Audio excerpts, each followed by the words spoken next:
Hillbilly Trapper here today, guys. It's Friday the 19th of January. We're getting a major snowstorm here in north central West Virginia. Got about 8 inches now. Predicted up to 12, I guess. This is my driveway. I just kind of cleaned off a little bit around the garage there.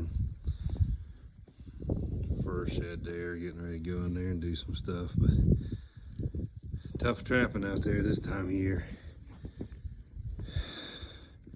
Went down and shoveled out all my sets, but good luck and tight chains to everyone out there. Hopefully after this storm blows through, get back after it.